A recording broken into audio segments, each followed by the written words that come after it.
Hello mortals, I am the booktube goddess, the #1 drag queen booktuber on YouTube. And we are doing a tag video today, and it is a very serious tag, so therefore I am in my serious hair.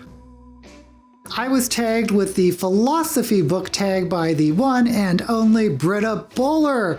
The original tag is by Brandon's Books. Now these are some very interesting questions, and some of them are kind of deep, and there are 20 of them. So let's get into it. Number 1, what's most important, a good character, plot, or message?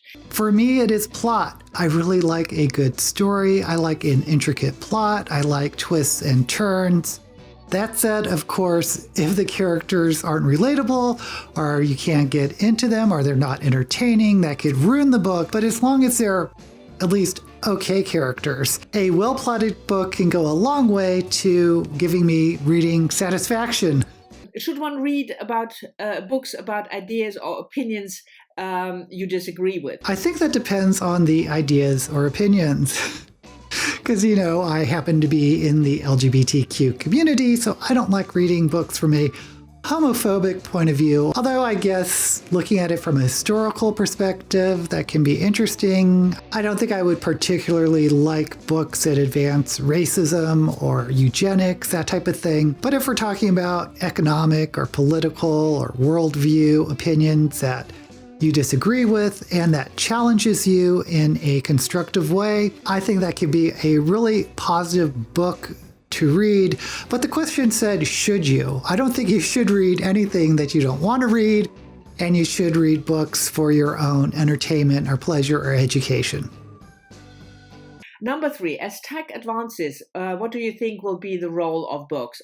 Well, of course, we're already seeing the role of ebooks and audiobooks, and as tech advances, maybe they'll have brain implants that you can just think about books and experience the emotions of the characters. I mean, I guess it depends on how far advanced we're talking about. If we're talking about like a true virtual reality where you experience the entire book from the viewpoint of the character. Of course, there are science fiction books and authors, think Philip K. Dick, that explore sort of the ramifications of extreme versions of that type of technology. I don't think it will be in my lifetime, but who knows? It may be in yours.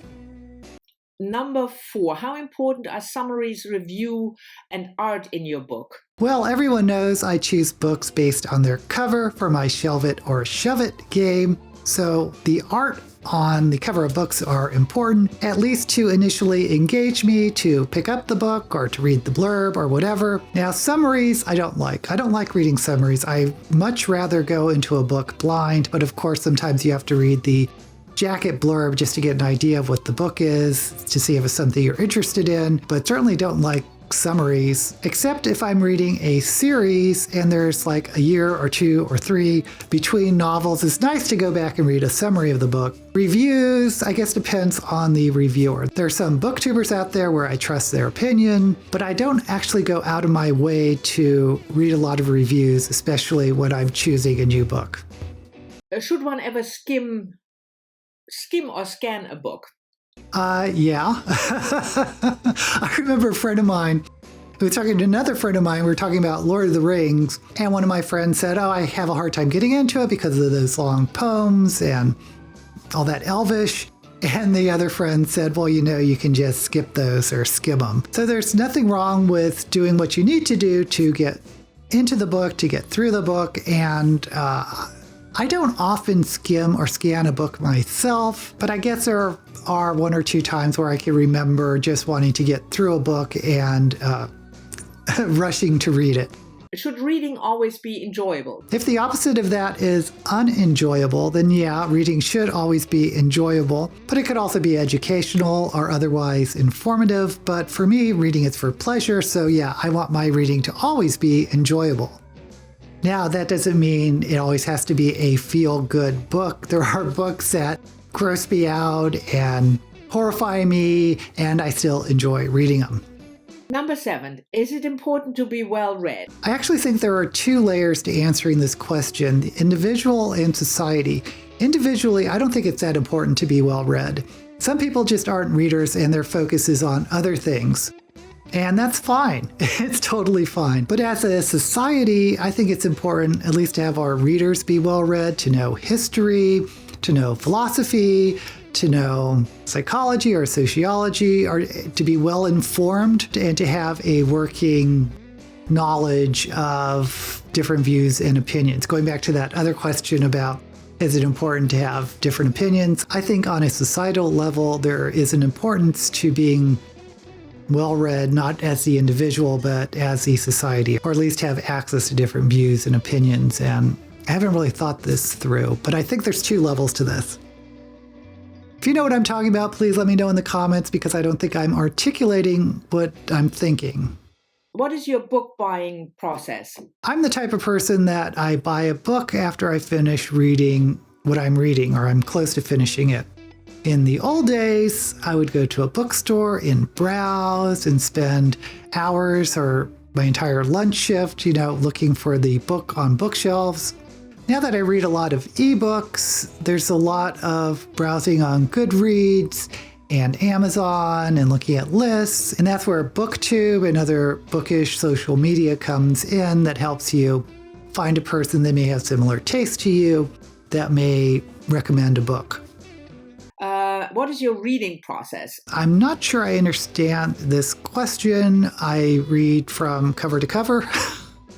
I usually read in the mornings and evenings.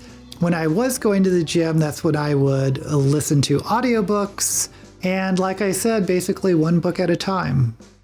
How do you use what you read? Well, since I read for pleasure, which means I read fiction, and I don't read a lot of nonfiction, or maybe books that impart useful knowledge that one could use, I use books to relax. I use books to distract. I use books to exercise my imagination.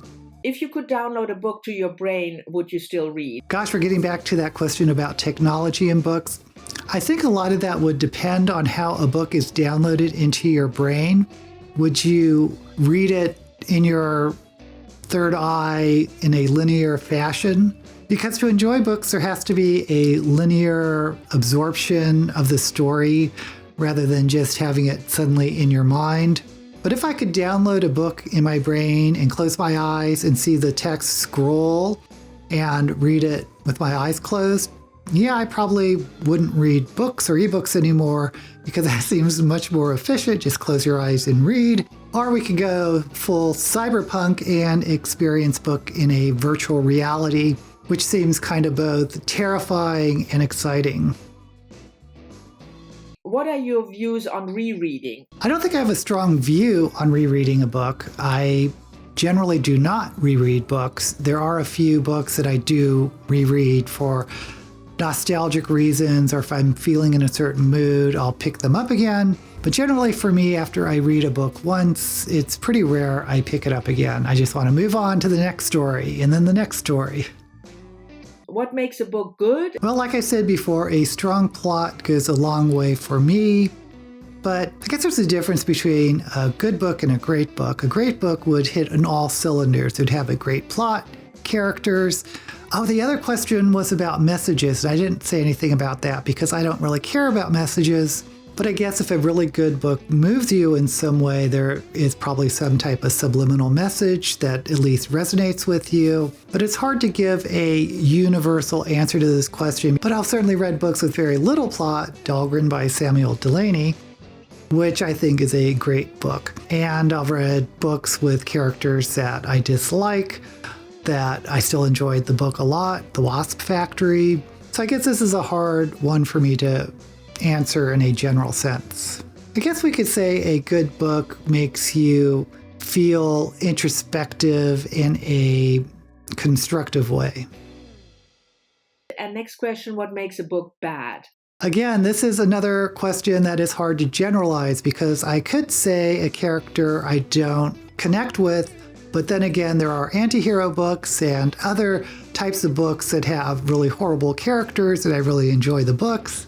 There are good books that are character studies that don't have good plots. So I'm going to say a book that bores you.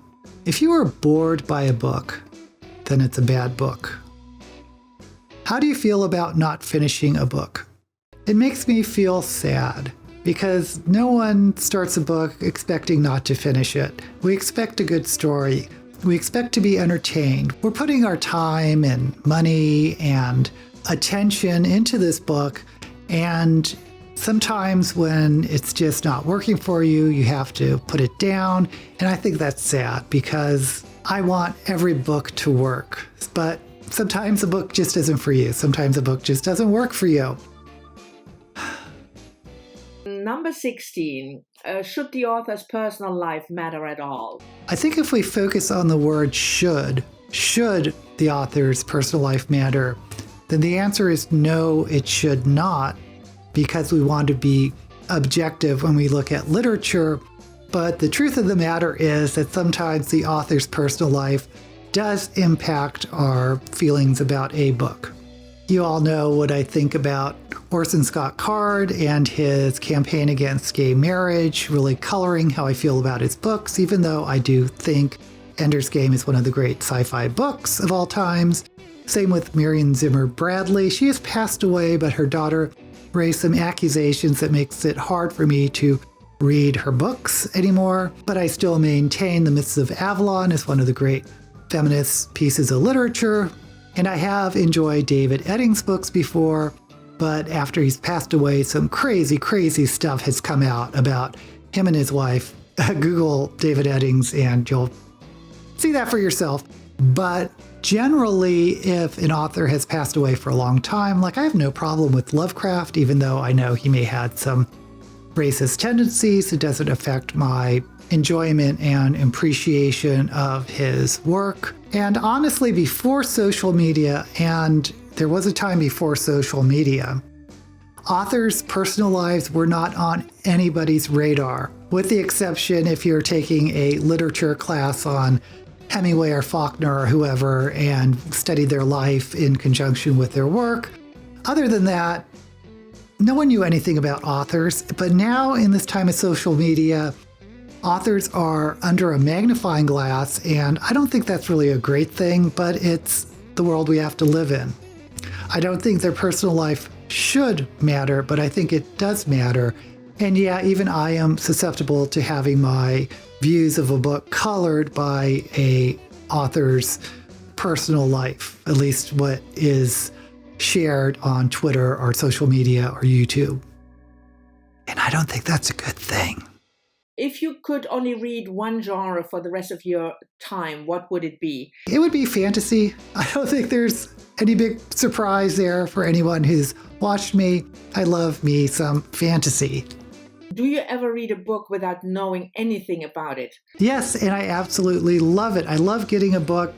And this happens more with ebooks because there's a lot of times where I may get an ebook and I've read the blurb before, but by the time I start reading it, I've forgotten everything about what the book's about.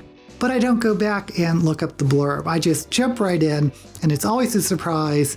And I think it makes reading more enjoyable not knowing anything about a book. What author, genre, series, or culture can you just not get into, and why? Well, I've said this before, it's the genre of romance, because I think there are plot points in the romance genre that I just don't see as plot points.